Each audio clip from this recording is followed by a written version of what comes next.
त्या सामक्या पोतार म्हणटा जेन्ना ज्या जाग्याचेर मांडवी न्हंय अरबी समुद्राक दर्याक मेळटा त्या अशा निर्लाच्या सारक्या भितर पयलींच जी मान आसा ती वेरेंची जी मान आसा त्या मानशेची ही धवी सुंगटां म्हणटकीच हाका एक इकॉलॉजिकल असो एक बरेचो एक हाका इम्पॉर्टन्स आसा की थंय त्या एरियेन त्या मडी स्वांपी एरियेन थंय मॅनग्रोवाच्या खांचींनी झिलींनी चडशे करून मॅनग्रोवाची पालां पासोळा जो कुसता आनी ताजे डिट्रायटल मॅटर जाता जाका आमी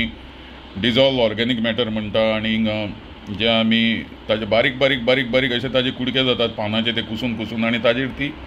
आनी फायटोप्लांक्टन्स झू प्लांक्टन्स अशें एक तांचें खाण आसता त्या खाणाचेर ही व्हायट प्रॉन्स म्हणटा ती फॅट जायत रावतात आनी ती ब्रीड जातात आनी ती मागीर ती जाळान जेन्ना ते पावयेक म्हणटा ते मानशेच्या low tide high tide when the water comes in and goes out, when it goes out at low tide, then they remove the small net and then they harvest these prawns along with lot of debris.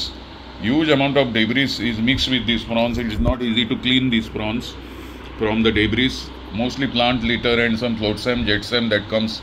along with the prawns. And these are very tasty, crispy, crunchy prawns in Goa, and they are in high demand. People pay thousands of rupees to purchase and stock these prawns because this can be easily stored in the deep freeze for days and weeks and nothing happens to them. They easily thaw also. It is a very interesting property, and their taste and everything, texture and everything remains the same even after 10 days, 15 days you can consume them. That's why they are in very high demand in Goa. ही मानशेच्या सुंगटांक चड demand आसपाचें कारण म्हणजे ती deep फ्रीजान खूब दीस दवरूंक जाता आनी ती